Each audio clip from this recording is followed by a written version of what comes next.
So good evening everyone, welcome to edu for tech. आज class आपकी late हो गई। 7 बजे क्लास थी, 8 बजे का टाइम रखा था, उसमें भी 5 मिनट लेट हो गया। वजह थी कि मैं एक्चुअली अपने गांव गया हुआ था कुछ ज़रूरी काम से, और वापस आने में टाइम लग रहा था, इसलिए आपका क्लास का जो है आज का टाइम 1 आवर बढ़ा दिया गया था। ठीक है, ओके। सो यार, काफ़ी स्टूडेंट्स मुझसे क्या कर रहे हैं, एसएससी जेई के बारे में बात कर रहे हैं कि सर एसएससी जेई की तैयारी अब कैसे करनी है, क्या करना है। ठीक है, या एसएससी जेई में और बाकी स्टेट ए जेई में अब क्या डिफरेंस है। तो थोड़ा सा पहले इस बात को समझ लो कि हम ये जो सीरीज चला रहे हैं गेट प्रीवियस ईयर क्वेश्चंस का, ठीक है, अभी जो गेट की सीरीज चल रही है इसका बेसिकली पर्पस क्या है।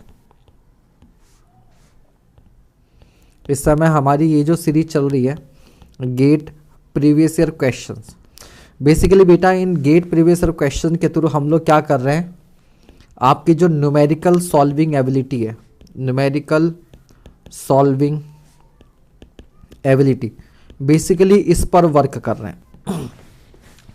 तो इस वाले सेशन का मतलब ये नहीं कि आप केवल गेट के लिए पढ़ना है ना, कतई नहीं। बेसिकली क्या है, गेट के क्वेश्चंस के थ्रू हम आपको क्या करेंगे, एसएससी जेई का जो टफ, जो इस बार का था न्यूमेरिकल पोर्शन, इनडायरेक्ट वे में आपको उसके लिए तैयार कर रहे हैं। तो ये वाला सेशन जो है वो ना केवल गेट के लिए बल्कि आपके एसएससी जेई के लिए भी बहुत ज़्यादा हेल्पफुल रहने वाला है। बट काफ़ी स्टूडेंट्स को ये बात समझ में नहीं आ रही और वो बाद में पूछते हैं सर एसएससी जेई के लिए क्या करें, एसएससी जेई के लिए क्या करें। ठीक है, फिर वो कहते हैं कि सर एसएससी जेई के लिए क्या यूथ पब्लिकेशन की बुक्स पढ़ें। तो मैं आपको बार बार समझा रहा हूं कि अब जो एसएससी जेई का लेवल आ रहा है उसके लिए अब यूथ पब्लिकेशन की बुक नहीं चलेंगी। बाकी स्टेट ए जेई के लिए ठीक है, बाकी स्टेट ए और जेई एग्जाम के लिए यूथ की बुक जो है वो बढ़िया है, बट एसएससी जेई के लिए जो है ये, एसएससी जेई के लिए जो है ये वर्क नहीं करेगी। तो एसएससी जेई के लिए आपको क्या करना पड़ेगा, मेनली गेट पर कम से कम जो 1 मार्क क्वेश्चन है वो तो सभी को करने पड़ेंगे। 1 मार्क क्वेश्चंस तो आपको एटलीस्ट करने ही पड़ेंगे। और अगर आपके पास समय है या जैसे मैं आपको क्वेश्चन करवा रहा हूं तो आप सभी क्वेश्चन पर वर्क कीजिए ना, 2 मार्क्स क्वेश्चन पे वर्क कीजिए। मान लीजिए आप यूपीपीएससी एई में अब दोबारा वैकेंसी आने वाली है, इस पर मैं आपको एक गुड न्यूज़ भी दे दूं मैं आपको। हालांकि इसके लिए मैं एक अलग से इवेंट बनाने का सोच रहा था, बट अभी तक मुझे जो जानकारी मिली है यूपीपीएससी एई के बारे में कुछ आप लोगों को बता रहा हूं। गुड न्यूज़ ये है कि अभी एक नया रूल मालूम चला यूपीपीएससी एई का कि जब तक सारी ओएमआर स्कैन नहीं होती हैं, जब तक सारी ओएमआर स्कैन नहीं होती हैं ये आंसर की रिलीज नहीं करते हैं। क्यों? क्योंकि धांधलेबाजी का कुछ चक्कर रहता है कि अगर आंसर की रिलीज कर देंगे तो मान लीजिए होता है ना, कुछ लोग ओएमआर ब्लैंक छोड़ देते हैं, बाद में वो जुगाड़ तरीके से भरी जाती हैं। तो इसलिए ओएमआर स्कैन होने के बाद में आंसर की रिलीज की जाती है। तो ओएमआर जो है वो स्कैन हो गई हैं, ठीक है, तो हो सकता है बहुत जल्दी आंसर की आ जाए। अभी वहां पर विंटर वैकेशन चल रहा है तो शायद जो है वो आंसर की आ जाए। ठीक है, तो ठीक है, और दूसरा शायद 20 जनवरी तक आपका एक नया कैलेंडर जारी हो सकता है, 20 जनवरी तक, जिसमें आपको ए की वैकेंसीज देखने को मिल जाएंगी, अगर सब कुछ उस सोर्स की रिलायबिलिटी पर है, अगर सब कुछ सही रहा तो। ठीक है, तो इसलिए आप लोग तैयारी करते रहिए। तो ये सेशन आपका एई में भी बहुत ज़्यादा काम का आने वाला है। वेद कुमार गौतम कह रहे हैं सर 3 बार दे चुका हूँ, प्री भी क्वालिफाई नहीं हुआ। बेटा कल या परसों में बहुत जल्दी आपको एक सेशन लेके आने वाला हूँ, उसमें आप लोगों को मालूम चलेगा कि आप कैसे पंचवर्षीय योजना बना लेते हो और आप एक एग्जाम क्वालिफाई भी नहीं कर पाते हो। 4-4 5-5 साल एग्जाम देते रहेंगे, जितने टाइम में बीटेक कंप्लीट हो जाता है उतने टाइम में आप एक एग्जाम का प्री क्वालिफाई नहीं कर पाते और घर पर गांव में ढिंडोरा पीटते रहते हो कि जी लड़का तो जेई और एई की तैयारी कर रहा है। ठीक है, क्या पूछा है मोहित जी आपने? सर आप 10 को अनअकैडमी पर जा रहे हैं क्या? बेटा लैपटॉप मेरा खराब हो गया, नहीं तो अनअकैडमी पर जाने वाला ही था मैं बहुत जल्दी।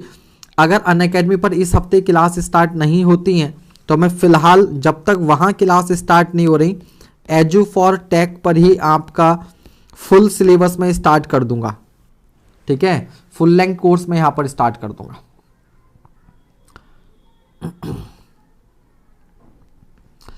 अभी जेई के बारे में इंफॉर्मेशन नहीं है मयंक, लेकिन आप ये समझ लो कि अगर एई की वैकेंसी आती है तो उसके साथ में जेई की वैकेंसी जरूर आती है, लगभग 4 गुना।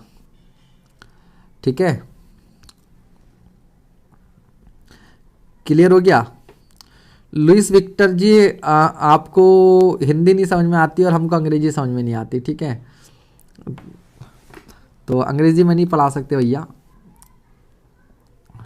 हिंदी का ट्यूशन ले लो आप, हिंदी का ट्यूशन ले लो।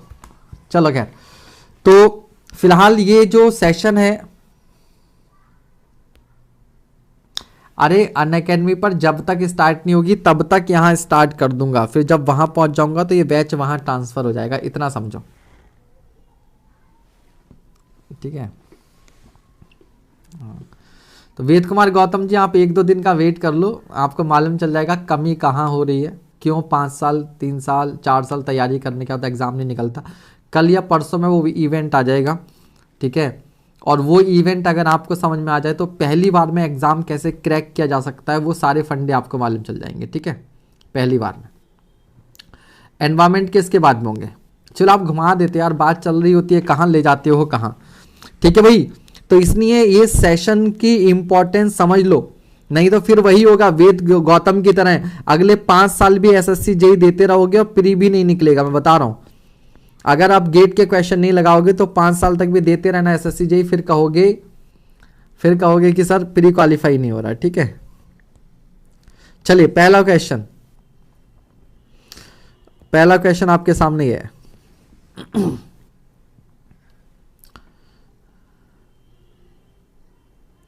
लुइस विक्टर जो था, विक्टर ही था ना उसका, Wolverine. You are Louis Victor, we are Wolverine, we are studying civil engineering. चलो भाई जल्दी से पहला क्वेश्चन कीजिए।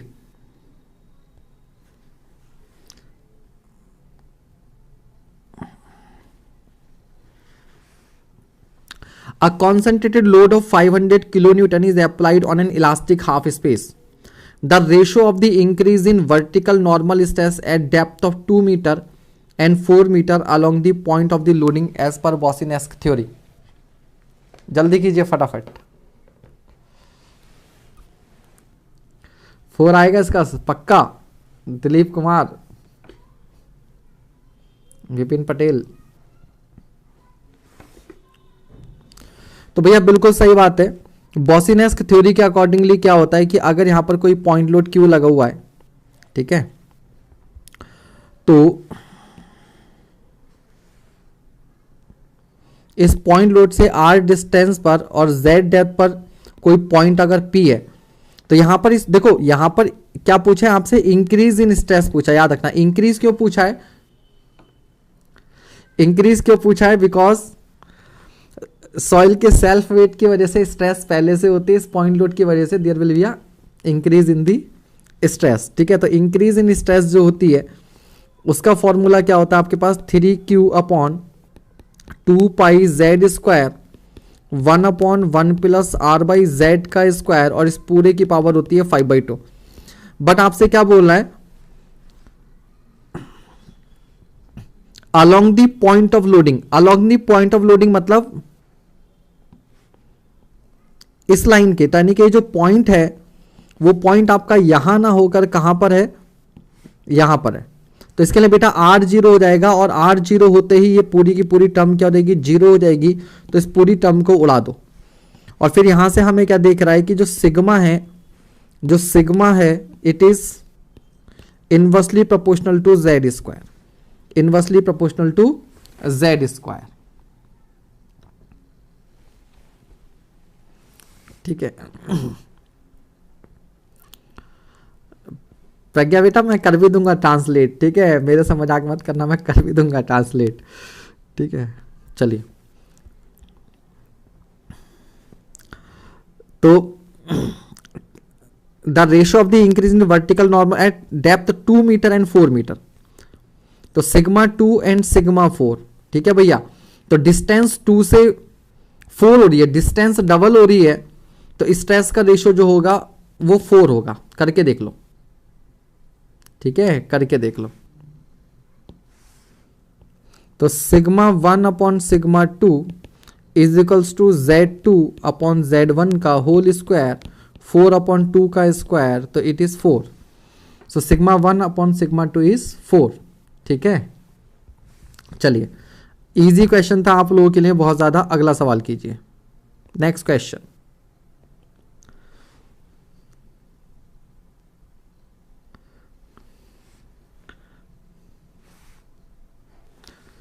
चलो नेक्स्ट क्वेश्चन।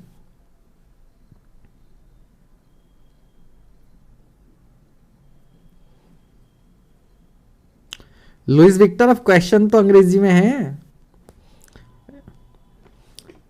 सॉल्व करो। Louis Victor please solve the questions, all questions are in English only, है ना, full question is in English only, please solve it. अब इससे ज्यादा अंग्रेजी मत बोलना, नहीं तो फिर गड़बड़ हो जाएगी। A uniformly distributed line load of 500 kilo newton per metre is acting on the ground surface.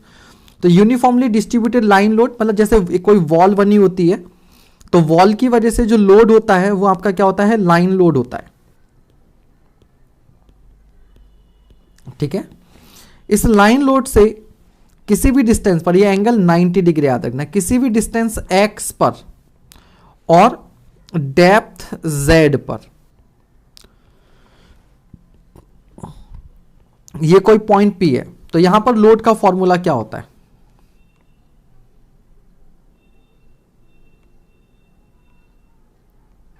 चंद्र प्रताप सैनी, अरे यार मुझे तो मालूम ही नहीं था कि कोई मेरा ही स्टूडेंट है, मजाक कर रहा है यार, थैंक यू बताने के लिए बेटा, मुझे तो पता ही नहीं था कोई बच्चा अपना ही है, मजाक कर रहा है, ठीक है। अब यहां पर ये कह रहा है कि a uniformly distributed line load of 500 kilonewton per meter is acting on the ground surface based on Boussinesq theory. The ratio of vertical stress at a depth 2 meter through that at 4 meter right below the line of loading. मतलब यहां से x distance पर नहीं है, इसके नीचे ही है, तो अगर इसके नीचे ही होगा तो x की वैल्यू क्या रहेगी, 0। x की वैल्यू क्या कर देंगे, यहां पर भी 0 कर देंगे। तो इस लाइन लोड के नीचे ही कोई पॉइंट है, ठीक है, कोई पॉइंट है, वहां पर आपने again sigma 2 and upon sigma 4, तो 2 मीटर और 4 मीटर की जो डेप्थ पर जो स्ट्रेस है उनका रेशियो आपने बताना है, ठीक है, बताओ।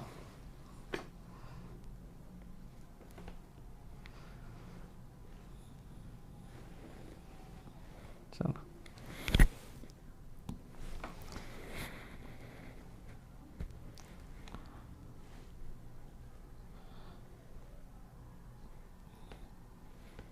वैसे हाँ, कल किसी यूएसए नॉर्थ कैरोलिना के एक सर है कोई, ठीक है, वो भी यूट्यूब एजुकेटर है, तो उन्होंने हमारे जो new year happy new year वाला था उस पर कमेंट किया था, काफ़ी अच्छा, तो आप लोग रिप्लाई करना, सब उस पर मज़ा आएगा, रिप्लाई करना।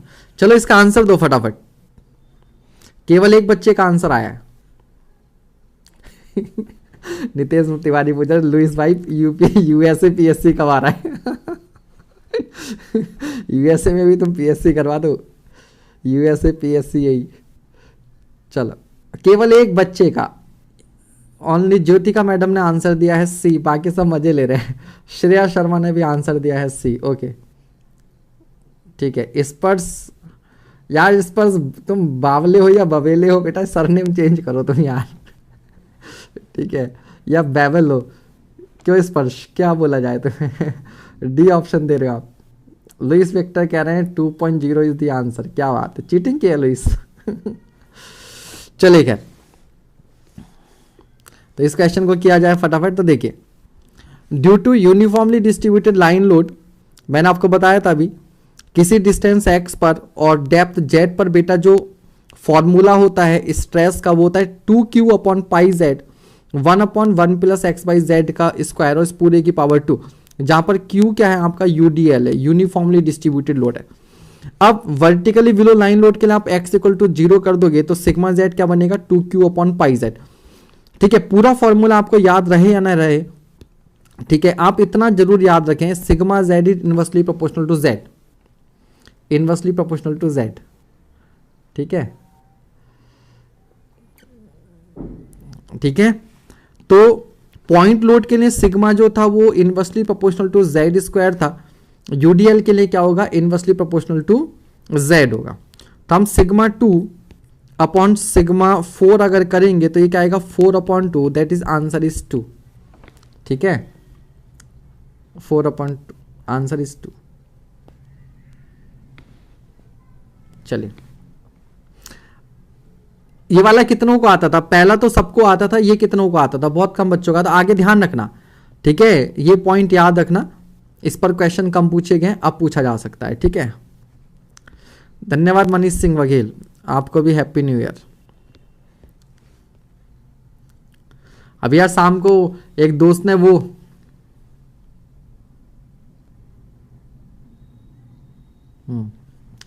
सौरभ गांगुली की न्यूज सेंड कर दी, मैंने कहा यार 2020 की तरह 2021 भी झटके दे रहा है, बताओ। 2021 आते गांगुली साहब को बताओ हार्ट अटैक आ गया। नॉट क्रिएटिंग सर, आप चीटिंग लिखना चाह रहे थे, आपने क्रिएटिंग लिख दिया।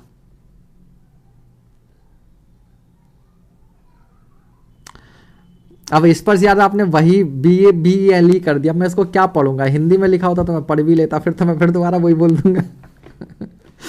चलो तुम बाद में बताना कभी, ठीक है, अब ये सवाल करो। चलो बेटा ये सवाल करो फटाफट। The vertical stress at some depth below the corner of a 2 metre by 3 metre rectangular footing due to certain load intensities 100 kilo newton per metre square. आपके पास एक बेटा फुटिंग है 2 metre by 3 metre, this is 2 metre and this is 3 metre. अब इस पर कुछ load लग रहा है, उस लोड की वजह से इसके किसी कॉर्नर पर क्या कह रहे हैं सवाल में,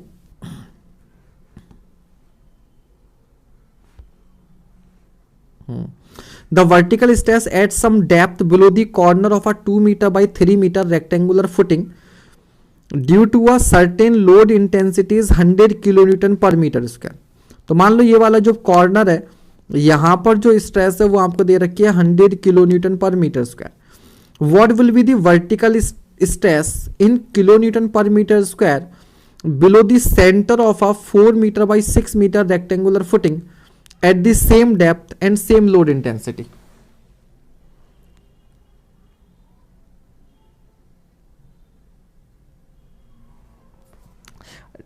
निर्मल बाबा इस पर जी कोई बताने दो ना, आप क्यों कृपा बरसा रहे हैं।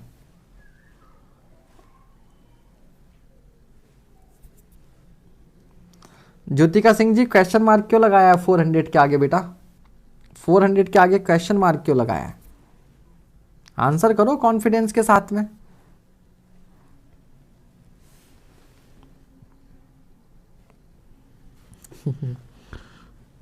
चलिए तो देखो बेटा ये 2 मीटर बाई 3 मीटर का है, जबकि हमें जो ये जिसके सेंटर पर निकालना है वो 4 मीटर बाई 6 मीटर का है। तो हमने क्या कर दिया यहां पर एक 4 मीटर बाई 6 मीटर,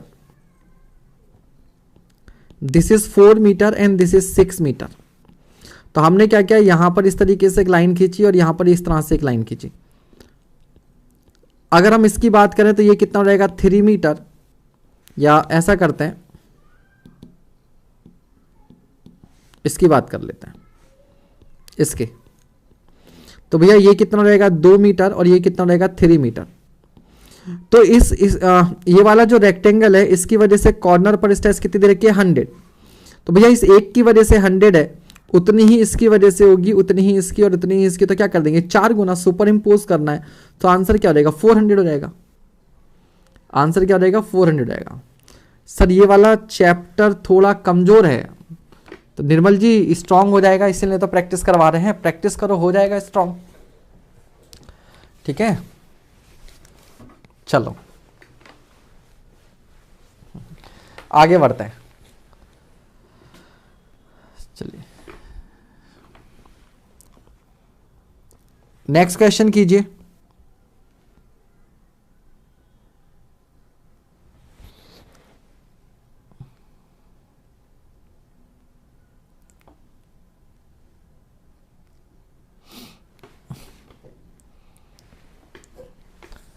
सही बात है प्रज्ञा जी, देख लो हम इंटरनेशनल फैकल्टी बन गए, ठीक है।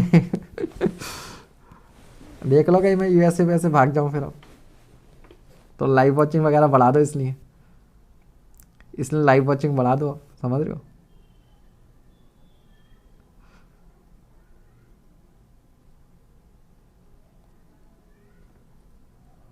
सुनील डोडियार भाई, कंट्रोल, भावनाओं पे कंट्रोल करो अपने। चलो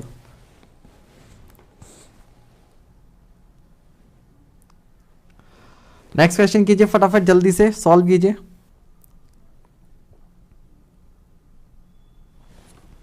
answer answer answer.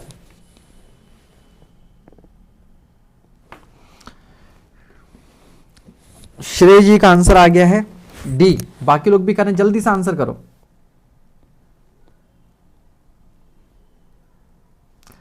Dilip Kumar का भी आंसर आ गया डी।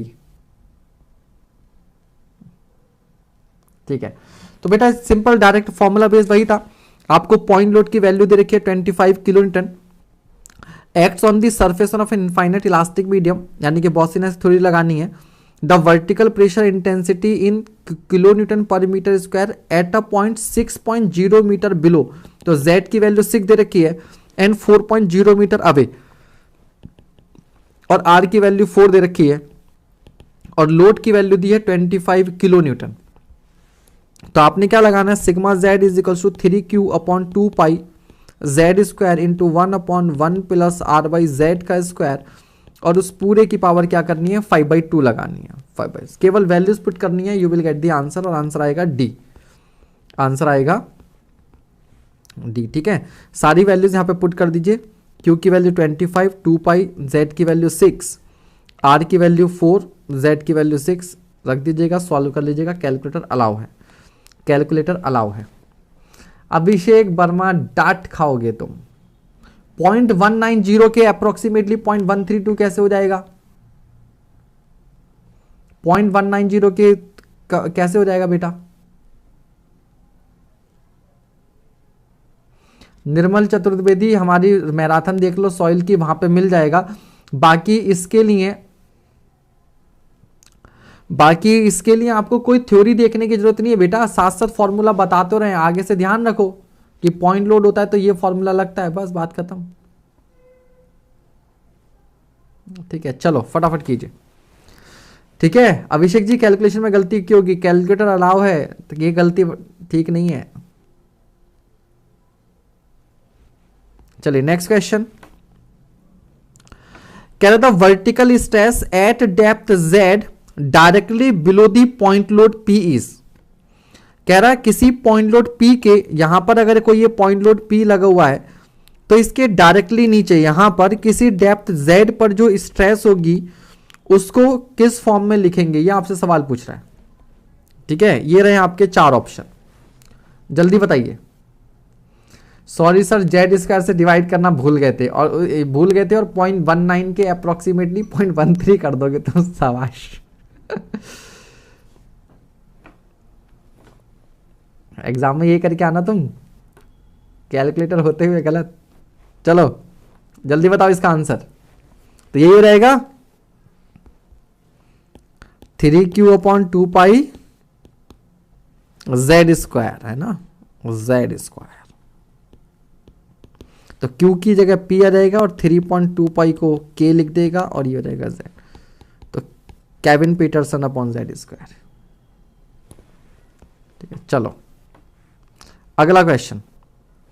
पहले क्वेश्चन पढ़ लो फिर ऑप्शन दिखा देंगे। कह रहा है consider a square shaped area ABCD। ये कोई स्क्वायर शेप्ड एरिया है ABCD,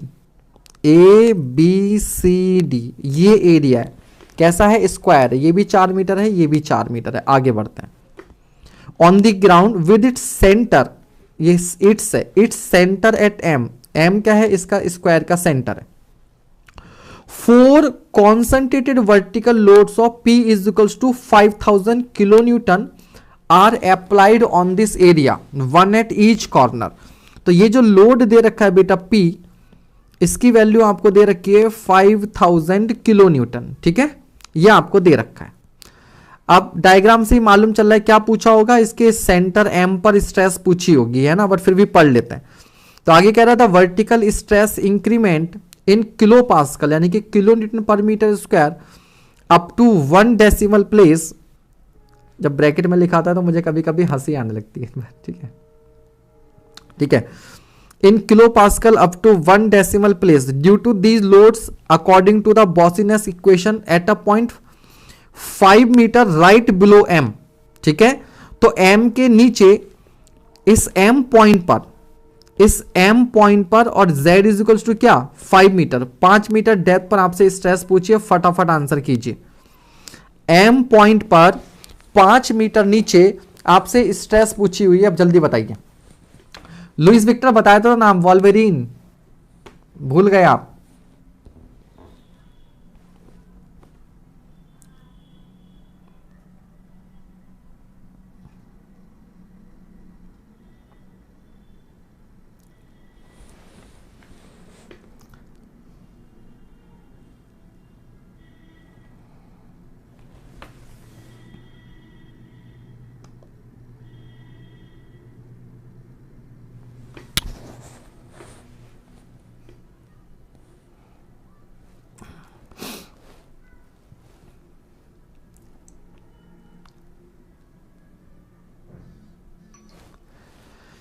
आया किसी का आंसर, फटाफट जल्दी से आंसर कीजिए, जल्दी। सबसे पहले कौन देता है? नहीं नहीं बेटा, डेली 8 PM नहीं रहेगी, डेली 7 PM रहेगी, केवल आज के लिए था, क्योंकि आज मैं अपने विलेज गया था कुछ काम से, और वहां से वापस आने में लेट हो जाना था, इसलिए टाइम बढ़ा दिया था। डेली क्लास 7 PM पर होगी। दिलीप का आंसर आया 192.54। बाकी लोग भी जल्दी से आंसर करें भैया इसका।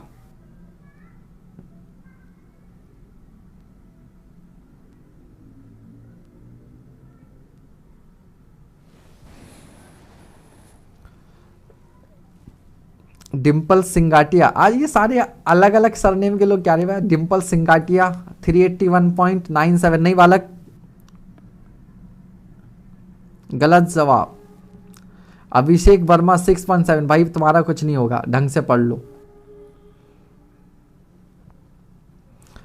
ज्योतिका जी 47 पॉइंट, नहीं बेटा इस बार गलती कर दी आपने,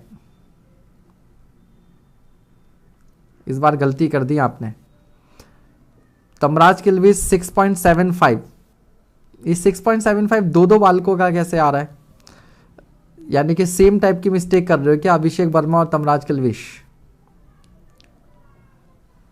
दिमाग लगाओ, दिमाग लगाओ भैया, दिमाग लगाओ। इजी क्वेश्चन है यार, इसको गलत करोगे क्या? इजी क्वेश्चन है, क्यों गलती कर रहे हो? करो जल्दी से।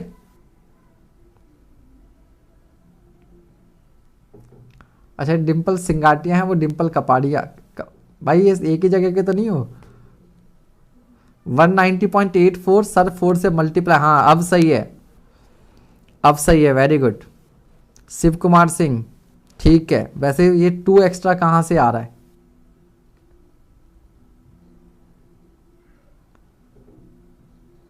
चलो देखें यार, एक बात बताओ, ये जो 5000 का लोड है, यहां से ये डिस्टेंस कितनी होगी बताओ मुझे। तो आपका ये भी 2 मीटर है और ये भी 2 मीटर है, तो ये 2√2 नहीं होगी? 2√2, ठीक है। तो ये डिस्टेंस है 2√2, तो आर की वैल्यू रहेगी आपके पास 2√2। वो गाना आया था ऐसे तुरु तुरु, है ना, तो 2√2। और जेड की वैल्यू कितनी है? 5 मीटर ऑलरेडी दे रखी है, ठीक है। तो आप क्या करोगे, एक लोड की वजह से निकाल दो स्ट्रेस यार। सिंगल लोड की वजह से कितना होगा? फॉर्मूला ये होता है सिग्मा जेड वैसे होता है 3q/2πz², वहां p बोला है तो हमने p लिख दिया, 3p/2πz², 1/1 + r/z² की पावर 5/2। r कितना हो जाएगा 2√2 मीटर हो जाएगा, z 5 हो जाएगा, p की वैल्यू 5000 किलो न्यूटन है। सारी वैल्यूज बेटा रख देना, कैलकुलेटर अलाउ है। तो एक लोड की वजह से कितना आएगा 47.709, तो 4 की वजह से कितना होगा, प्रिंटिंग मिस्टेक हो गई यहाँ पे, 4 सिग्मा z होगा। भैया 4 से मल्टीप्लाई कर दो, ये आ जाएगा आंसर, 4 से मल्टीप्लाई कर दो, ये आ जाएगा आंसर, है ना। तो 190 के आसपास आएगा। इसमें भी गलती कर रहे हो यार। इस चैप्टर की खासियत यह है, गिने चुने 2-3 फॉर्मूले हैं, गिने चुने 2-3 फॉर्मूले हैं और उन्हीं पर सवाल पूछे जाने हैं। सर आपने न्यू ईयर में क्या किया? कुछ नहीं किया, न्यू ईयर पे घर पे ही रहे, कहीं नहीं गए, आज दिमाग नहीं चल रहा। हाँ 4 से मल्टीप्लाई कर देंगे 1 के लिए निकाल के, बिल्कुल सही बात।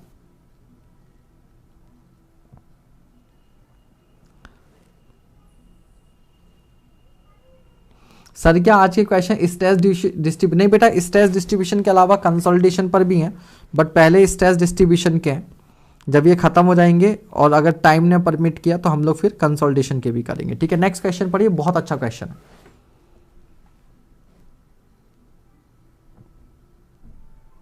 हाँ ठीक है दिलीप, मैंने कहा तुम्हें बोला तुम्हारा आंसर गलत था, मैंने कहा बोला। Good evening Shashank.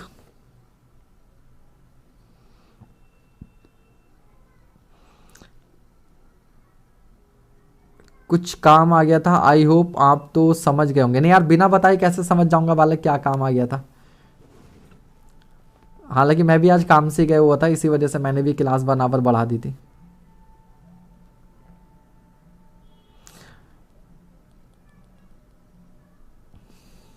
चलो, मुझे पता है तुम सबके नए साल की उतरी नहीं है अभी।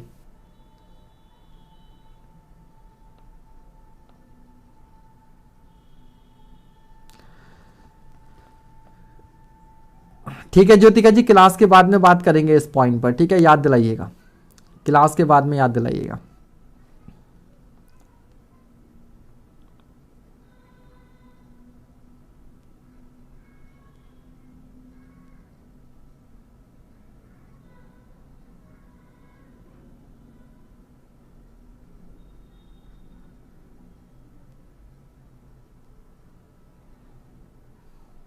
नहीं शशांक, मैं अभी भी नहीं समझा आप कहना क्या चाह रहे हो।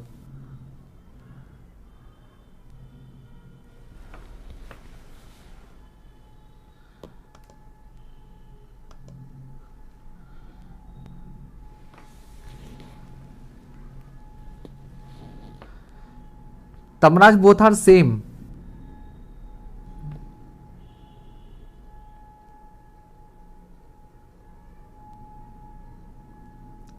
चलिए आया आंसर, 2 स्टूडेंट का आंसर आया है, श्रेया का और दिलीप का। बाकी लोग क्या कर रहे हैं? मयंक ने भी आंसर किया है। तमराज बेटा, स्ट्रिप लोड और लाइन लोड एक ही बात है, ठीक है। स्ट्रिप फुटिंग जो होती है उसी का जो लोड होगा वो लाइन लोड होगा। बस लाइन लोड के 2 केस होते हैं, 2 केस होते हैं, एक इनफाइनाइट लाइन लोड होता है और एक सर्टेन लेंथ का होता है। कुछ तो होगा, चलो शशांक तुमसे बाद में बात करूंगा मैं फोन पर, ठीक है। कुछ तो बात रही होगी, ठीक है। स्पर्श कह रहे हैं 2 टाइम्स, चलो खैर। देखो इसके लिए भी एक डायरेक्ट आप कॉन्सेप्ट बना लो, यहां पे भी आपको डायरेक्ट कॉन्सेप्ट हेल्प करेगा। क्या है कि देखिए अभी हमने लिखा था sigma z is equals to था 3q/2π z² 1/1 + r/z का स्क्वायर और इस होल की पावर 5/2। अब आप यहां पर देखो ये r/z है, जिस रेशो में r बढ़ रहा है उसी रेशो में z बढ़ रहा है। ध्यान देना बेटा, देखो यहां पर r/2 है तो यहां पर r है, तो यानी कि ये r का r/2 हुआ। तो इस p पॉइंट के लिए z है तो इसके लिए z/2 है। तो यहां पर r का r/2 करोगे और z का z/2 करोगे तो क्या इस रेशो पे कोई फर्क पड़ेगा? नहीं।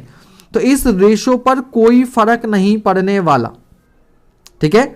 तो जब इस रेशो पे कोई फर्क नहीं पड़ने वाला, तो यानी कि ये रेशो कांस्टेंट है, तो क्या मैं सीधे सीधे यहां पर ये कह सकता हूं कि sigma z is inversely proportional to Z square. ठीक है, तो जेड को हमने क्या कर दिया, हाफ। जब मैंने जेड को हाफ कर दिया, तो जेड अगर जेड बाई 2 होगा तो सिग्मा जेड क्या हो जाएगा, 4 टाइम्स हो जाएगा।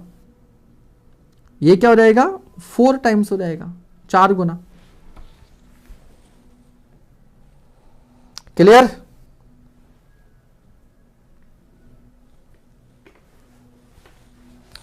फोर टाइम्स हो जाएगा।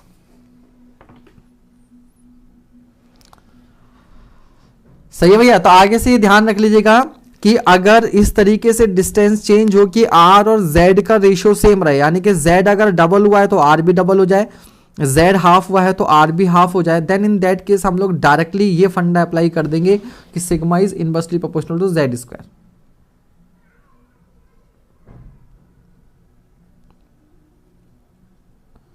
ठीक है, चलो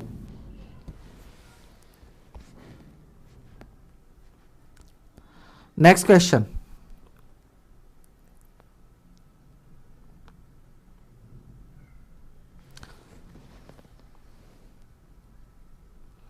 मोहम्मद आमिर बेटा जब स्टार्ट किया सॉइल तो कंप्लीट ही कराएंगे, चिंता मत कीजिए। A point load of 700 kilo newton is applied on the surface of thick layer of saturated clay. कोई सैचुरेटेड क्ले है, उसकी सरफेस पर हमने 700 किलो न्यूटन का लोड अप्लाई किया। Using Boussinesq elastic analysis the estimated vertical stress sigma B at a depth of 2 meter and a radial distance of 1.0 meter from the point of application of the load। तो R की value दे रखी है 1 metre, Z की value दे रखी है 2 metre और Q की वैल्यू कितनी दे रखी है बेटा 700 किलो न्यूटन। और आपने क्या बताना है, सिग्मा V। जल्दी से कर दीजिए सॉल्व।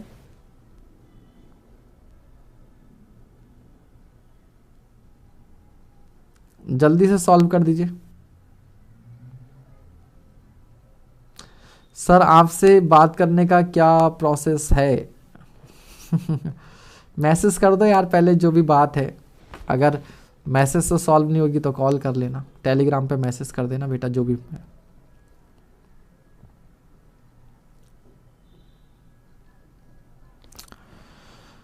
ठीक, तो बहुत बढ़िया, फटाफट आंसर कीजिए।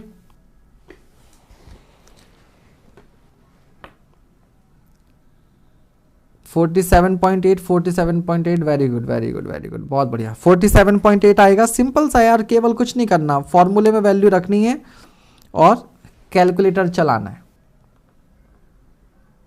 ठीक है, तो 47.8 बिल्कुल सही जवाब। नेक्स्ट क्वेश्चन कीजिए। चलिए अब आपके कंसोलिडेशन के क्वेश्चन आगे। अब ये कंसोलिडेशन के क्वेश्चन आगे, गेट के सारे क्वेश्चन जो भी उस थ्योरी पर आए हुए थे वो मैंने आपको करवा दिए। ठीक है, जल्दी से कीजिए फटाफट।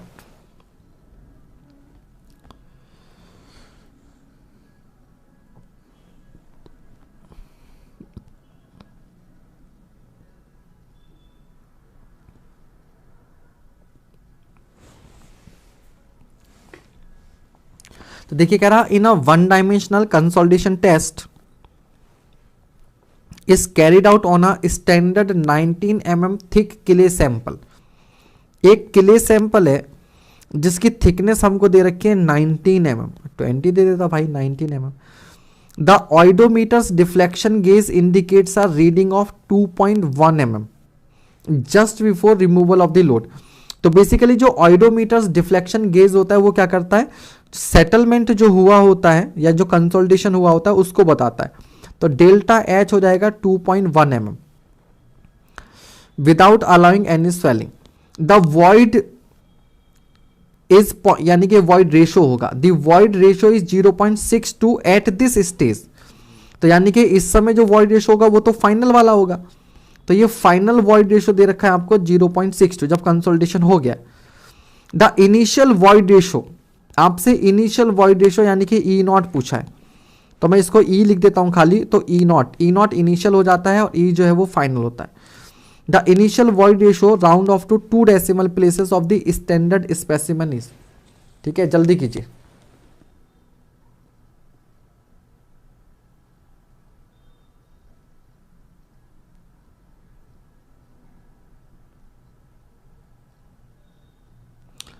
बहुत बढ़िया प्रणव जी, कॉन्ग्रेचुलेशंस।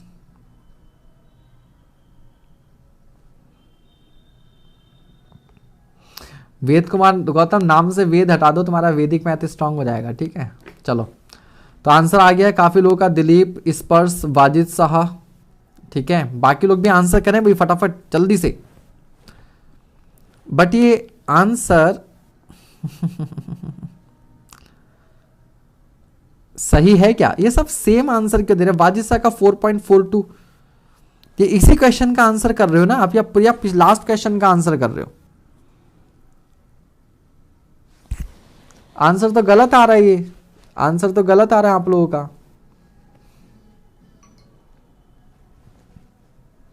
आंसर तो गलत आ रहा है सबका, एक तरफ से चीटिंग कर रहे हो क्या एक दूसरे की? सही आंसर कीजिए भाई, जल्दी से आंसर बताइए, कौन बताएगा? बाकी मैं भी चेक कर लेता हूं।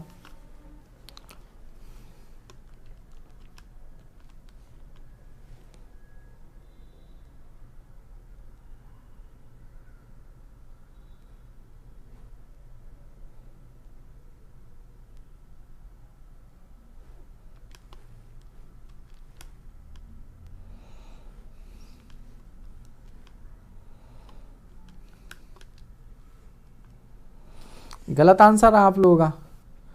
बस एक ये ज्योतिका जी का आंसर बस सही आया है। हाँ ज्योतिका जी, आपका आंसर बिल्कुल सही है। श्रेया का आंसर सही है। श्रेया ने सरनेम नहीं, श्रेया का तो ठीक है। हाँ अच्छा, श्रेया का ठीक है और ज्योतिका का आंसर सही है।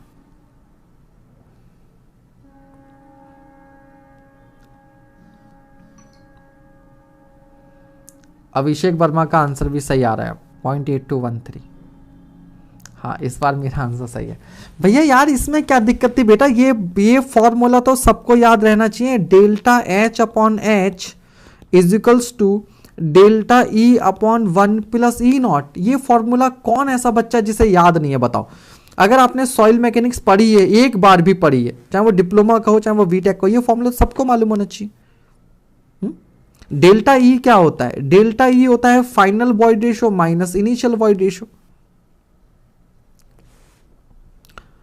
ठीक है, लेकिन यहां पर क्योंकि या आपका ये इनिशियल माइनस फाइनल कीजिए, चेंज है ना, इनिशियल वॉइड रेशो ज्यादा होगा, फाइनल वाला कम रहेगा। ठीक है, और नहीं तो अगर इधर करना है तो डेल्टा एच को आपको निगेटिव रखना पड़ेगा, या डेल्टा एच को आपने निगेटिव रखना पड़ेगा। ठीक है, मैं बताता हूं आपने गलती कहां की है। आपने गलती ये की हो सकती है कि इधर डेल्टा एच तो आपने 2.1 रख दिया, एच आपने 19 रख दिया, डेल्टा ई आपने रखा फाइनल माइनस इनिशियल, यानी कि 0.62 minus E not and upon में 1 प्लस ई नॉट।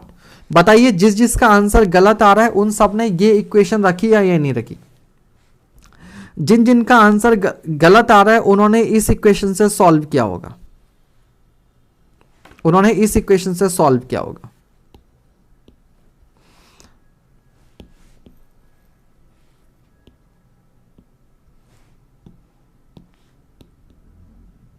इसलिए आंसर गलत आ रहा है।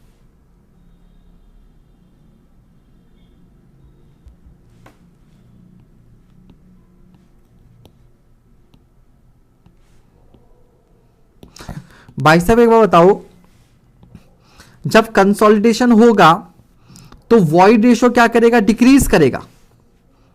वॉइड रेशो क्या करेगा? डिक्रीज करेगा।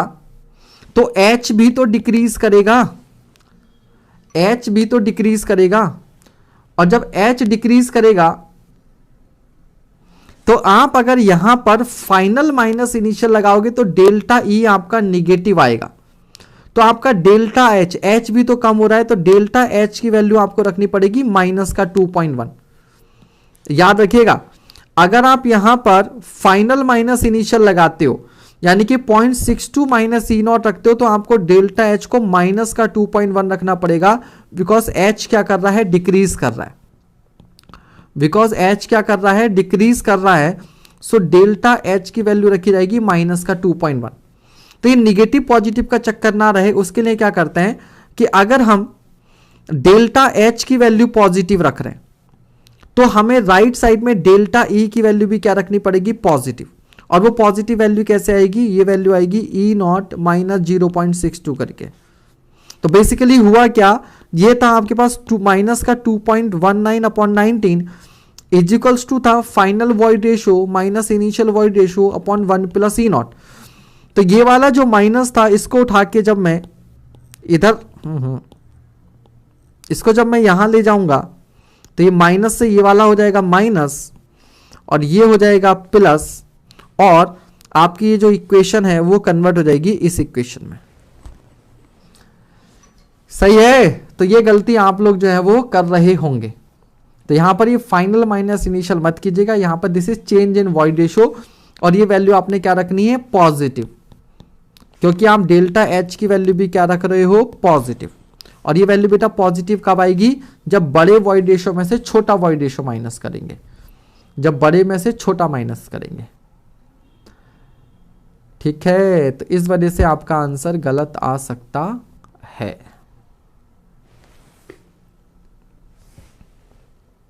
आगे बढ़े, चलिए अगला क्वेश्चन। बहुत ही बेहतरीन क्वेश्चन है, भी बहुत बढ़िया क्वेश्चन है, कीजिए फटाफट।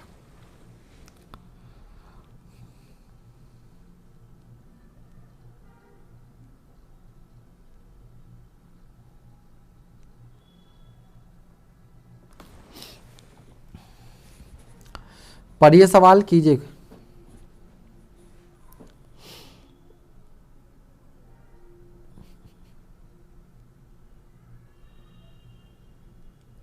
आज कन्वेंशनल वाली क्लास भी 10 बजे है, ठीक है। कन्वेंशनल वाली क्लास कितने बजे है, 10 बजे है।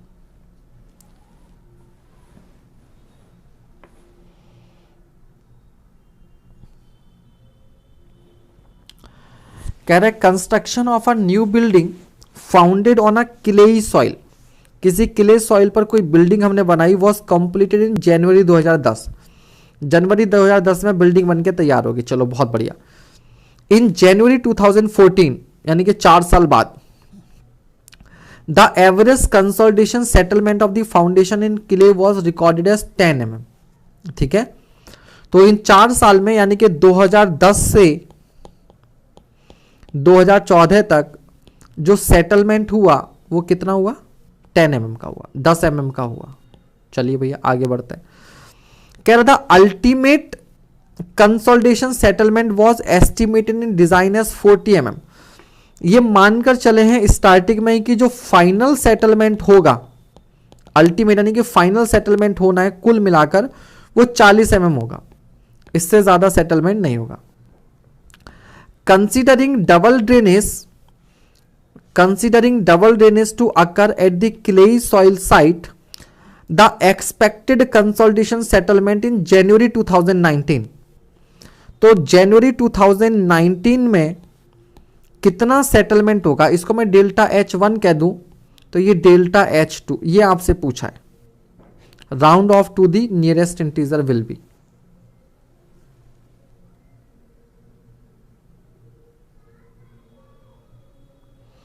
Thank you Pranav ji, thank you.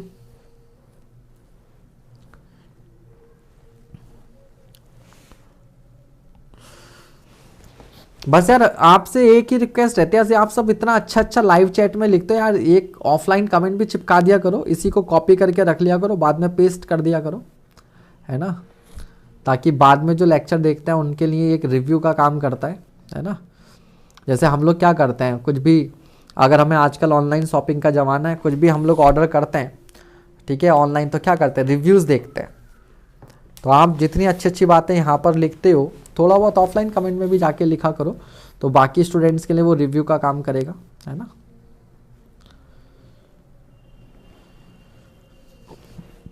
जल्दी कीजिए भैया, सबसे पहले कौन आंसर देगा?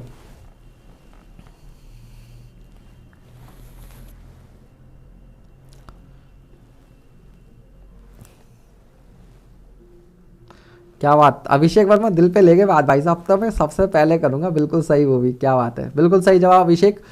बाकी लोग कोई और आंसर कर रहा है भी, आगे बढ़ूं मैं, जल्दी बताओ। चलिए बहुत बढ़िया, बिल्कुल सही जवाब। 15 सेटलमेंट आफ्टर 9 ईयर्स।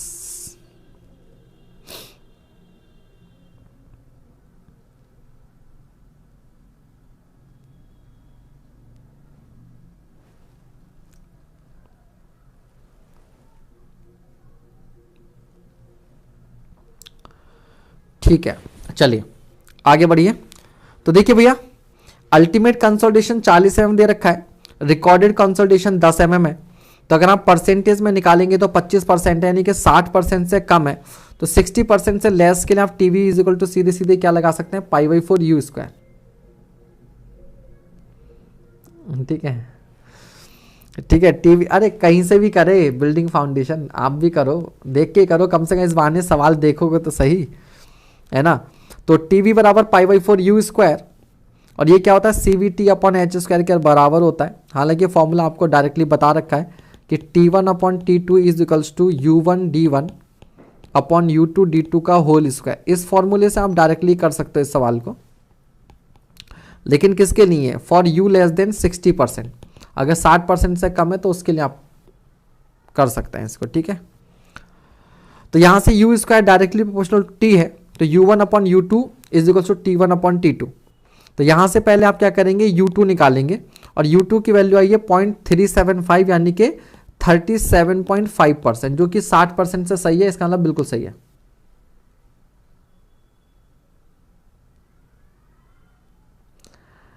हाँ ठीक, बिल्कुल अभिषेक वर्मा, इसीलिए बिल्कुल 100%। अब इस बात को बिल्कुल तुम्हें ऐसे ही प्रूफ करना है, ठीक है, आगे हर सवाल में इसी तरीके से प्रूफ करना है तुमने, ठीक है। तो टोटल रिकॉर्डेड कंसोलिडेशन, तो 40 इंटू 0.375 कर देंगे तो आपका 15 mm हो जाएगा, क्योंकि U इज इक्वल्स टू आप जानते हैं delta H upon capital delta H into 100।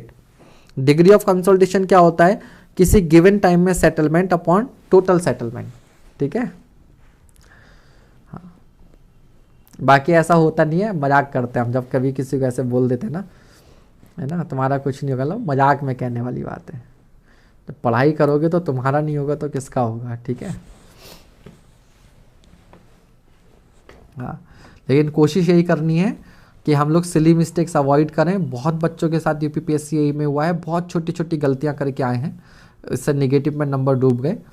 तो हमें कोशिश ये करनी कि सिली मिस्टेक्स ना हो, और कैलकुलेटर स्पेशली जहां अलाउ है वहां तो कैलकुलेशन मिस्टेक जो है वो गड़बड़ हो जाएगी, ठीक है, वहां कैलकुलेशन मिस्टेक गड़बड़ हो जाएगी। मैनुअली होता तो अलग बात थी। चलो ठीक, सही है भैया। कोई ऐसा जिसको समझ में नहीं आया हो, कोई ऐसा जिसको समझ में नहीं आया हो? तो हमने यहां पर क्या किया, सबसे पहले तो चाहे आप ये देख लो, T1 अपॉन T2 बराबर U1 D1 upon U2 D2 का होल स्क्वायर। इस फॉर्मूले से भी, क्योंकि ड्रेनेज पाथ तो सेम लिया जाएगा, तो T1 अपॉन T2 बराबर U1 अपॉन U2 का होल स्क्वायर, वहां से आपका U2 आ जाएगा, ठीक है। U2 यानी कि 9 ईयर्स में कितना डिग्री ऑफ कंसोलिडेशन है, और डिग्री ऑफ कंसोलिडेशन का फॉर्मूला होता है U बराबर delta H upon capital delta H into 100। Total settlement कितना है, 40, और डिग्री ऑफ कंसोलिडेशन कितना दे रखा है आपको, 0.375, है ना। अब यहाँ पर ये इसको परसेंटेज में रखोगे तो यहाँ 100 से मल्टीप्लाई करना, और वो फ्रैक्शन में है तो 100 मत करना। तो यहाँ पर जो डेल्टा H हो जाएगा वो हो जाएगा U इंटू डेल्टा H। तो 40 टोटल सेटलमेंट है, इतना डिग्री ऑफ कंसोलिडेशन है, मल्टीप्लाई कर देंगे, you will get the answer, ठीक है। चलिए बहुत बढ़िया, आगे बढ़ते हैं। नेक्स्ट क्वेश्चन,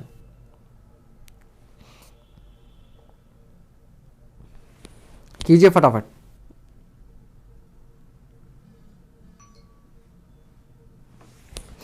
जल्दी से कीजिए।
हाँ जी, आया किसी का आंसर? जल्दी से आंसर कीजिए। 1770.833 डेज, बिल्कुल सही। अभिषेक यार, इस हिसाब से तो मुझे डेली 2-4 की डांट लगानी चाहिए, फिर तो सारे टॉप रैंकर निकलेंगे यहाँ से गेट में। चले, और किसी का आंसर? ठीक है, दिलीप, अभिषेक, बाकी लोग कहाँ हैं भैया? लड़कियां कहाँ पीछे रह गई ये? ज्योतिका, श्रेया, एक वो राजपुताना मैडम नहीं आ रही, नेहा शर्मा, ये बच्चे कहाँ गए? बहुत अच्छी तेजी से आंसर करते थे, आज गायब है। चलिए, तो क्या कह रहा है सवाल में? 3 metre thick clay layer is subjected to an initial uniform pore pressure of 145 kilo pascal. ठीक है, इनिशियल पोर प्रेशर दे रखा है, 3 मीटर की लेयर है, सीबी भी आपको दे रखा है और टीबी भी आपको दे रखा है। नीचे इम्परविएबल स्टेटम है, यानी कि नीचे सीपेज नहीं हो सकती, तो इसका मतलब यह ड्रेनेज जो है वो वन वे है। जो ड्रेनेज है वो क्या है? वन वे है। For the given ground condition the time in days rounded to the nearest integer required for 90% consolidation would be. ठीक है, तो 90% कंसोलिडेशन के लिए, हालांकि देखो एग्जामिनर को भी मालूम है कि 60% तक के लिए फॉर्मूला याद करना इजी है, टीबी बराबर π/4 यू स्क्वायर। इसके बाद वाले के लिए लॉगरिथमिक फॉर्मूला होता है और वो हमें जनरली याद नहीं रहता, इसलिए उसने आपकी हेल्प के लिए 90% के लिए सीधे सीधे टीवी की वैल्यू दे रखी है। तो इससे सवाल आपका बहुत ही ईजी हो जाता है, इससे सवाल फिर आपका बहुत ही ईजी हो जाता है। तो वन वे ड्रेनेज है, तो एच की वैल्यू 3 मीटर यानी कि 3000 mm हो जाएगा, टीवी बराबर CB into T upon H square.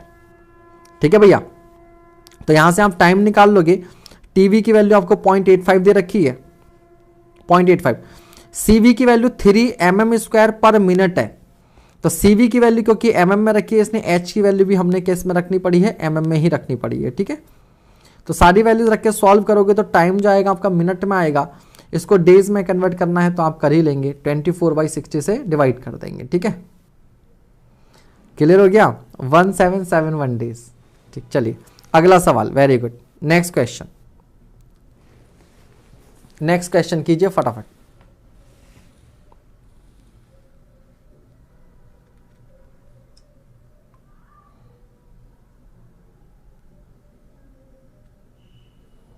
Next question कीजिए फटाफट।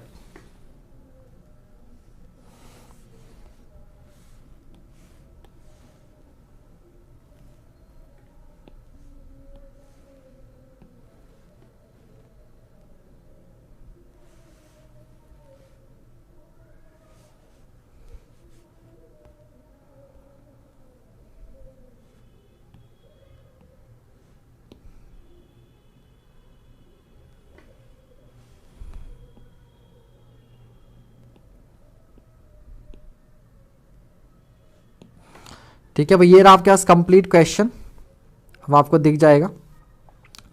तो सवाल ये है कि the results of a consolidation test on an undisturbed soil sampled at a depth of 10 metre below the ground level are as follows. Saturated unit weight दे रखा है आपको 16 किलोन्यूटन पर मीटर क्यूब, और प्री कंसोलिडेशन प्रेशर भी आपको दे रखा है 90 kilo pascal. ठीक है, 90 किलो पास्कल। फिर कह रहा था water table was encountered at the ground level. Water table कहां थी? ग्राउंड लेवल पर थी। Assuming the unit weight of water as 10, the over consolidation ratio, OCR आपसे पूछा है, OCR आपसे पूछा है। ठीक है, जल्दी से कर दीजिए भैया फटाफट,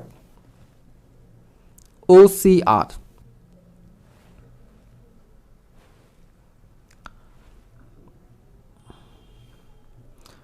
कौन है होशियार जो बताएगा OCR?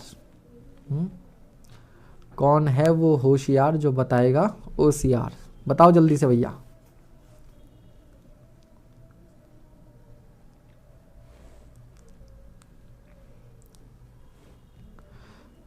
चलो फटाफट देखते हैं अभिषेक से पहले कौन आंसर करेगा।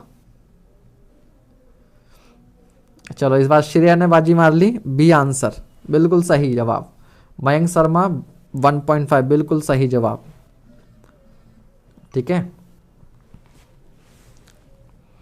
तो ओवर कंसोलिडेशन रेशो ये क्या होता था, प्री कंसोलिडेशन स्ट्रेस अपॉन अभी की जो स्ट्रेस है, ठीक है, अभी की जो स्ट्रेस है। तो इस क्वेश्चन में हो क्या रहा है कि ये कोई सॉइल है जिसमें जो वाटर टेबल है वो ग्राउंड लेवल पर है और कहां पर 10 मीटर बिलो, इस पॉइंट पर यहां। तो बेटा यहां जो इफेक्टिव स्ट्रेस होगी, क्योंकि वो क्या रहेगी, सीधे सीधे गामा सबमर्ज इंटू जेड हो जाएगी। क्या हो जाएगी, गामा सबमर्ज इंटू जेड हो जाएगी, क्योंकि वाटर टेबल कहां है, ग्राउंड लेवल पर है, ग्राउंड लेवल पर है, ठीक है। तो गामा सबमर्ज कैसे निकालोगे, तो सैचुरेटेड वेट दे रखा है 16 सॉइल का और वाटर का वेट दे रखा है 10 और ये हो जाएगा 10। तो 6 into 10 60 kilo newton per metre square है ना, 60। तो इफेक्टिव स्ट्रेस आगे 60 और सिग्मा सी कितना दे रखा है 90। तो 90 upon 60 that is 1.5 is the answer. लो भाई साहब, अभिषेक वर्मा ने कहा तुम आंसर की बात कर रहे हो, मैं पूरा प्रोसीजर ही छाप डालूंगा। ठीक है। चलो अच्छा, अभिषेक ने इसलिए देर कर दी आंसर देने में क्योंकि वो पूरा प्रोसीजर के साथ आंसर दे रहे थे। Very good. चलिए नेक्स्ट क्वेश्चन, अगला सवाल ना, ये तो वही सवाल है, ये है अगला सवाल।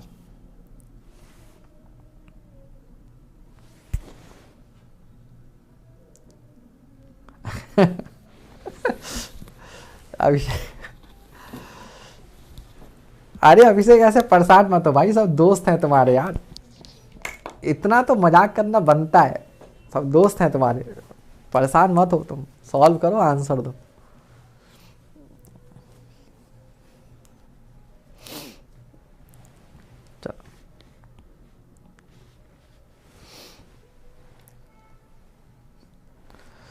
तो root time method is used to determine क्या, सीबी कोफिशिएंट ऑफ कंसोलिडेशन।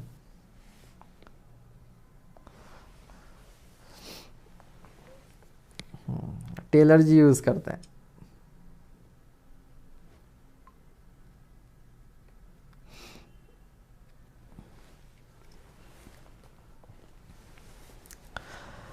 ठीक है, नेक्स्ट क्वेश्चन।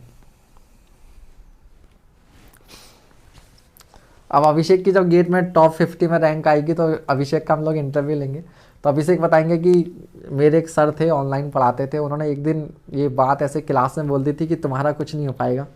बात मेरे दिल को छुप गई थी, मैंने तभी से ठान लिया था कि ज़िंदगी में मैं कुछ करके दिखाऊंगा। और फिर मैं इतना पढ़ा इतना पढ़ा इतना पढ़ा कि मेरी टॉप 50 में रैंक आ गई।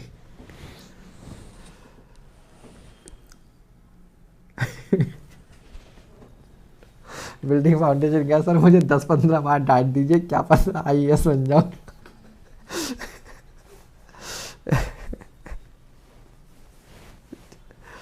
चलो ये क्वेश्चन करो फटाफट।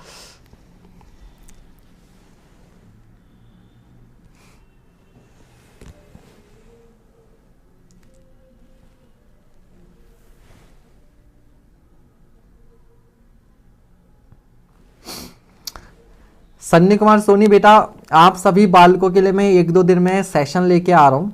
आप जब ये कहते हैं ना कि मैंने 15 महीने पढ़ाई की, मैंने 2 साल पढ़ाई की, कुछ बच्चे 3 और 4 साल पढ़ाई वाले भी हैं, बट फिर क्यों आप फाइनली अच्छा नहीं कर पाते, आप क्यों फाइनली अच्छा नहीं कर पाते, मैं इसको बहुत डिटेल में डिस्कस करूँगा।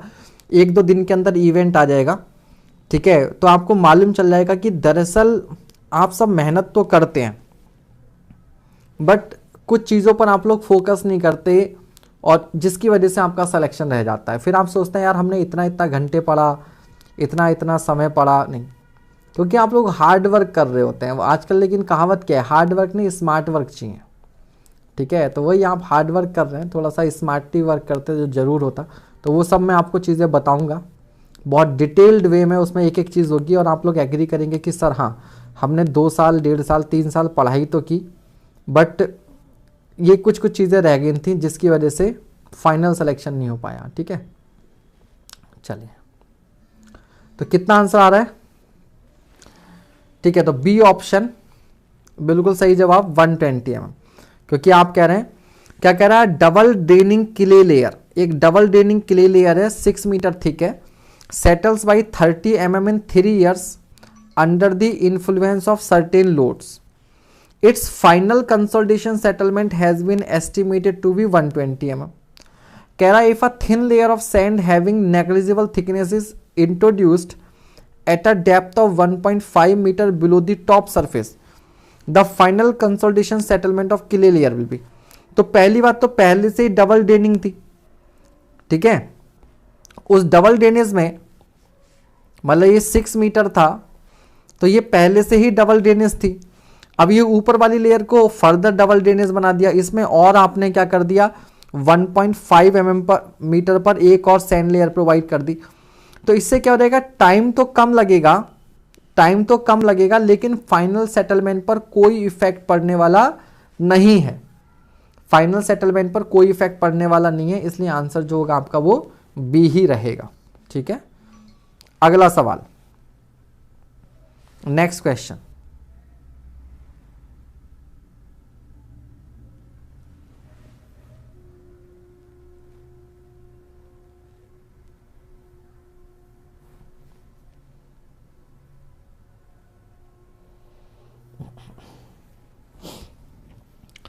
कंसोलिडेशन इन सॉइल्स,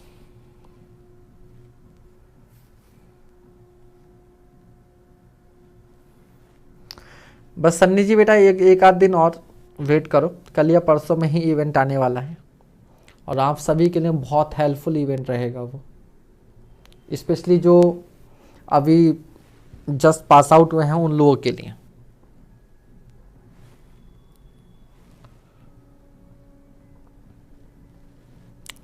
मयंक शर्मा कह रहे हैं answer is C, is a function of pore water pressure. Abhishek कह रहे हैं A is a function of effective stress.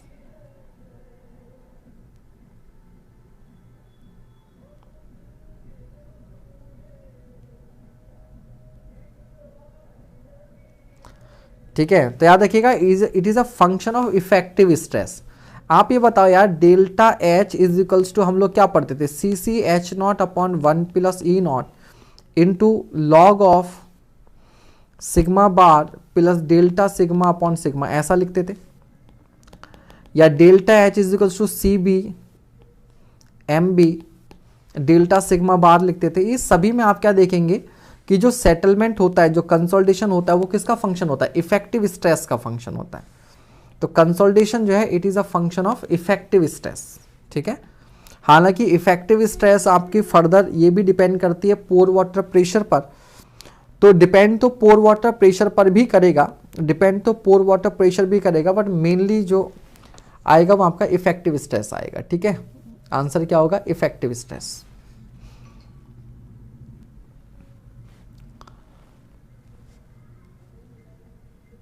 Next question,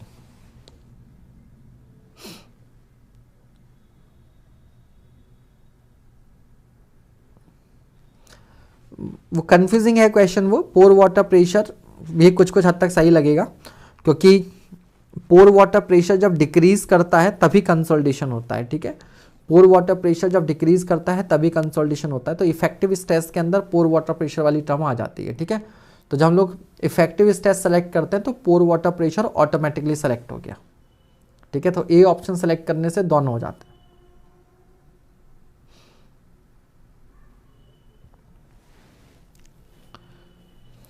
वेद कुमार कह रहे हैं सर मेरे में चेंज क्यों नहीं आता है, चाहे कितना पढ़ लूँ मैं, सारा दिन पढ़ाई किया फिर भी 0 रिजल्ट आता है। बेटा ये बात तुम ना किस दिन अपनी मम्मी या पापा को जाके बोलो, ठीक है, फिर वो जो करेंगे ना अगले दिन से पक्का चेंज आएगा। ठीक है, बस एक बार ये बात जाके अपनी मम्मी या पापा को बोलो तुम, ठीक, फिर पक्का चेंज आएगा अगले दिन से। अगला सवाल, the slope of the E versus log P, तो इधर ई और इधर लॉग, पी का मतलब है बेसिकली क्या, इफेक्टिव स्ट्रेस। ठीक है, तो इसका स्लोप क्या देता था, कंप्रेशन इंडेक्स सीसी। ठीक है, और ई वर्सेस सिग्मा का क्या देता था, ए बी, है ना। तो आपको मालूम है लॉगरिथमिक स्केल पे लेते लाइन मिलता था, तो सी सी होता था E1 माइनस E2 अपन। अब यहां पर भी ध्यान से देख लो, सी सी वैसे निगेटिव स्लोप होता है, क्या होता है, स्लोप निगेटिव होता है बट कोफिशिएंट पॉजिटिव होता है। तो E1 बड़ा होता है, E2 छोटा होता है, तो बड़े में से छोटा माइनस क्या है, E1 माइनस E2। और सिग्मा 2 बड़ा होता है, इसने नीचे log of sigma 2 minus log of sigma 1 किया है। तो जब हम लोग CC की वैल्यू लिखते हैं तो डेल्टा E को पॉजिटिव लिखते हैं। तो पॉजिटिव लिखने के लिए क्या करेंगे, E1 में से E2 को माइनस करेंगे। तो ये वाली, ठीक है, जो गलती वहां पे कर रहे थे वही चीज सेम यहां पर भी है। अगला सवाल, अब एक सवाल किया था ना, सैंड लेयर इंट्रोड्यूस की थी बीच में, तो पूछ रहे हैं कि भैया सैंड ड्रेन्स किसने यूज किया जाता है, सैंड ड्रेन्स किसने यूज किए जाते हैं।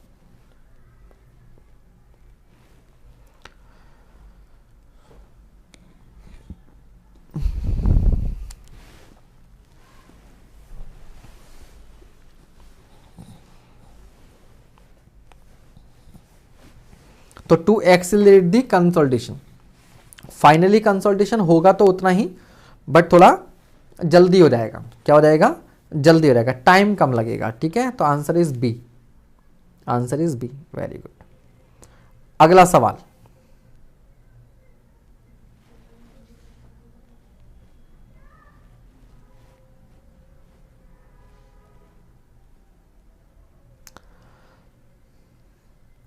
The coefficient of consolidation is used for,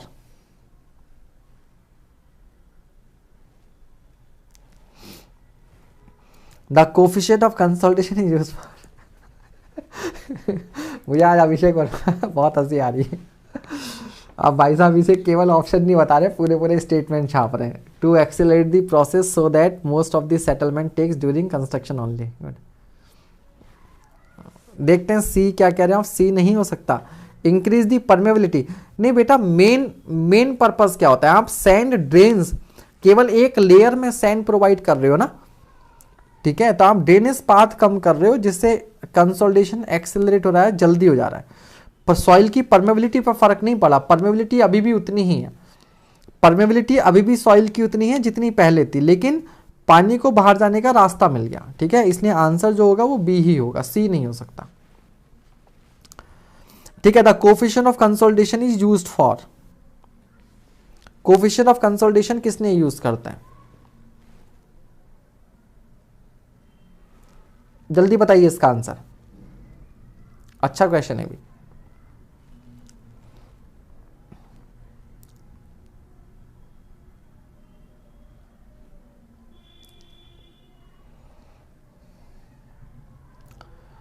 Tamraj बोल रहे हैं बी, सुषमा जी कह रही हैं बी, अभिषेक कह रहे हैं ए, शाश्वत सिंह ए पर क्वेश्चन मार्क लगा रहे हैं। अरे भैया जब समझ में ना आए तो फॉर्मूला लिखो ना, कोफिशिएंट ऑफ कंसोलिडेशन। टीवी बराबर क्या होता था, CB into T upon D square. तो टी बराबर क्या होगा, TB upon CB into D square. तो बेटा क्या निकलना है यहां से, टाइम। जिस फॉर्मूले में सीबी आता है उस फॉर्मूले में, ठीक है, सेटलमेंट नहीं आ रहा ना बेटा। मेन काम जो होता है इसका वो टाइम के लिए, हालांकि हम सीबी को यूज कर सकते हैं, डेल्टा एच कैलकुलेट करने के लिए भी सीबी एमबी, नहीं वो गड़बड़ था, वो था आपके पास H M B delta sigma. ठीक है, परमेबिलिटी फाइंड आउट करने के लिए सीबी का यूज होता है। ठीक है, लेकिन जो मेन है इसका वो ये है, establishing the duration of primary consolidation. ठीक है, प्राइमरी कंसोलिडेशन के लिए होता है।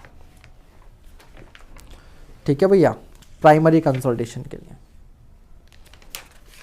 और मैं एक और आपको फॉर्मूला बता दूं,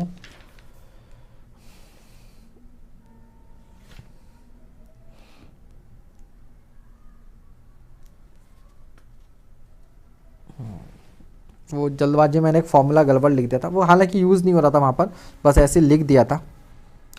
वो C B M B gamma W होता है ना परमेबिलिटी में, तो मैंने ये फॉर्मूला लिख दिया था वहाँ पे। हाँ, ये फॉर्मूला, ठीक है, ये फॉर्मूला जो है आपका वो होता है आपके पास M B H naught delta sigma bar, वो के बराबर होता है C B M B gamma W. वो तो जल्दबाजी में सी बी लिखे था, सी बी नहीं आता है, M B H naught delta sigma bar होता है। ठीक है, ये डेल्टा एच निकाल।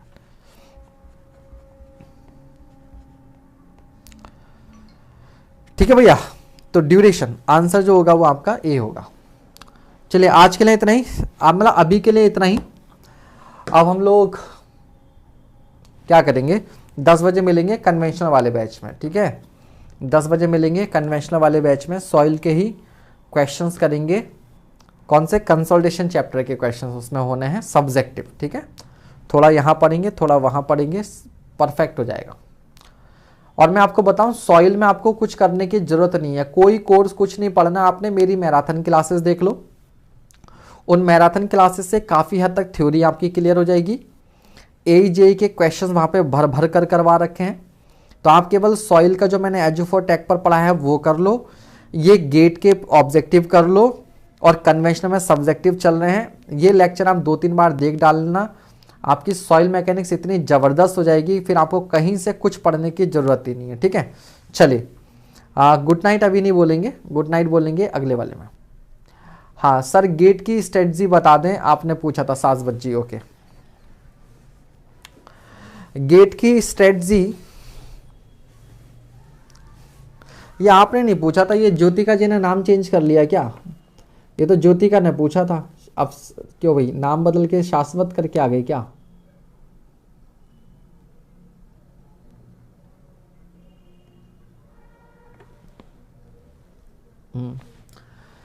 तो देखिए गेट की स्ट्रेटजी में क्या था भाई, आपने जो भी आपके अगले कुछ दिन बचे हैं 35-40 दिन, ठीक है।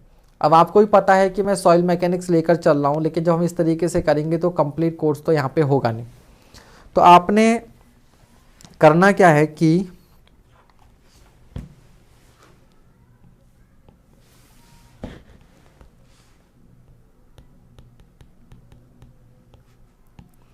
ठीक है, 1 मंथ स्ट्रेटजी, 1 महीने में आपने क्या करना है। 1 मंथ आपने केवल और केवल प्रीवियस ईयर क्वेश्चंस पे फोकस करना है। किस पर फोकस करना है? प्रीवियस ईयर क्वेश्चन पर। और इन प्रीवियस ईयर क्वेश्चन के आपने नोट्स बनाने हैं। मतलब आप जब कोई क्वेश्चन सॉल्व करोगे, तो उसमें जो भी आपने सीखा, जो इंपॉर्टेंट पॉइंट था उसे आप लिख लो। फॉर एग्जांपल अभी हमने क्वेश्चन किया कि sigma vertical is equal to 3Q upon 2 pi Z square upon 1 plus R by Z का स्क्वायर इसकी पावर 5/2। तो यहां से हमने क्या सीखा? पहला पॉइंट कि जस्ट बिलो